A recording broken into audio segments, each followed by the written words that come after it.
Hey everyone, I'm Matt Stalford and welcome to Season 2 of the Bully PulPitt. It's been a whirlwind summer since our last episode, but we're back to continue giving you the unbiased, nonpartisan information that you need to make your own choices and opinions in today's heated political landscape. Now, our past episodes have always centered around issues of importance, but today's topic is something that affects you as a Pitt student every day. We're going to be talking about an issue that is both local and national: Uber, the highly controversial ride-sharing service, and how it's changed and been changed by the city of Pittsburgh.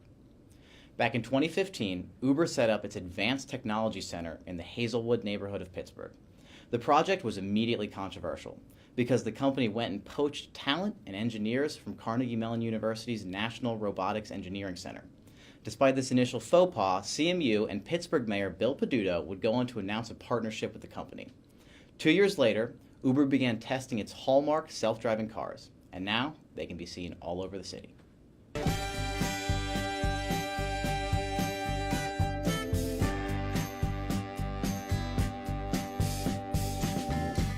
So Uber's been in the news for years now. As the first major ride-sharing company, it practically created the industry, which is now flush with other organizations like Lyft and Curb.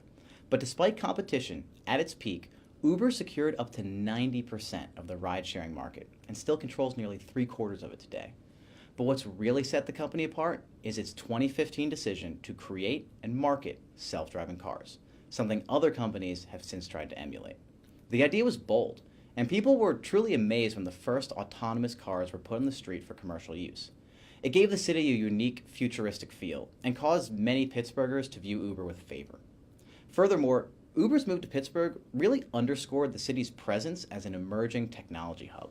In the past couple of years, companies like Duolingo have built their headquarters here, while big names like Amazon and Google have established footholds in the city. Uber's decision to base their Advanced Technology Center in Pittsburgh, and by extension, to use the city as a testing ground for their new technology, was an important bellwether of growth in the city. And with a thriving tech and startup scene, Pittsburgh has shown the rest of the country that successful tech companies aren't limited to the West Coast. In fact, Glassdoor ranked Pittsburgh as 2017's #1 city for jobs nationwide, meaning the introduction of companies like Uber is only the beginning. The city's willingness to adapt and recently to embrace these companies has contributed significantly to its recovery after the steel and coal industries began to decline in the 1980s. So it's clear that Uber is a marker of Pittsburgh's growth as a technology center. But what does this relationship mean for the city now that Uber is right at the center of several controversies? Needless to say, the dynamic has changed since the company put up a shingle almost 3 years ago. When Uber first launched their self-driving cars in Pittsburgh in the September of 2016, the city was eager to work with the company, and former Uber CEO Travis Kalanick found an ally in Mayor Bill Peduto. In many ways, Pittsburgh seemed like the perfect testing ground for Uber's new technology.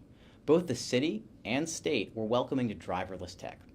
Mayor Peduto and PA Governor Tom Wolf stepped in to help stop a ban proposed by state regulators that would have put an end to ride-sharing services in Pennsylvania. Pittsburgh's hands-off approach allowed Uber to use the city streets as a testing ground for their new technology. This help was met with promises by the company to be a service that puts consumers first and will work for the city above all else. Now, however, many people feel Uber's promises have fallen through. Among these alleged broken commitments is Uber's vow not to charge customers for rides in their driverless cars. Initially, the rides were pitched as a free service, giving people an incentive to try out the new technology. And they really were free for a time, until January of 2017, when Uber began charging for rides in their driverless cars. Now, Uber has countered the claim that the rides would be free forever, saying that they had always planned to charge for driverless rides in the future. Still, this mismatch in expectations did not bode well for the company's PR department. Uber also withdrew support from Pittsburgh's application for the Smart Cities Grant, which would have given the city a $50 million federal grant to improve public transportation. In exchange for the city's help and good welcome, Mayor Peduto had asked Uber to commit funds to strengthen Pittsburgh's bid. Uber refused to contribute, saying the request for funds came too late for them to do anything.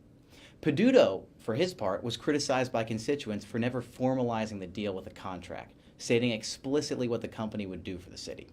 Thus, Uber had burned an ally in the city's mayor, separating them from both the city's population and its leaders.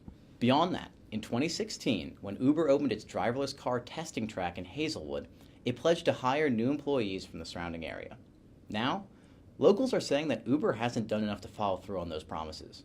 Tim Smith, a pastor at the Center of Life Church, told the New York Times that he shared a list of potential job applicants to Uber. These applicants were told to go through Uber's general job site, and none have yet been hired.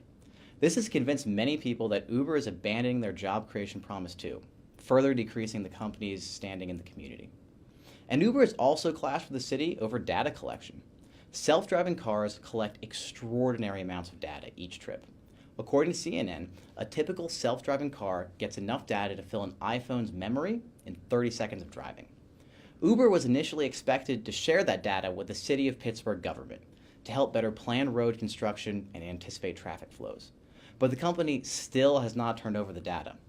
Uber's opponents argue that by refusing to share collected data, Uber is limiting the ability of the city government to serve its citizens, which again goes against the spirit of the agreement it made for the city. For these reasons, Pittsburghers are becoming more and more tired of having Uber in their backyard. The company has lost the faith of many of its user consumers, and will have to look forward to see what can be done to regain that missing trust.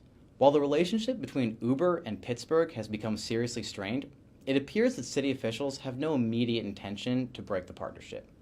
Uber is set to introduce their third generation of self-driving cars to the city this year, despite a brief hiatus following an autonomous vehicle crash in Phoenix. It seems that despite tough talk from Mayor Peduto and other city officials, Pittsburgh will continue to serve as a key testing ground for Uber's new technologies. Now, this has been the Bully Pulpit. I'm Matt Stalford, and I'll see you next time.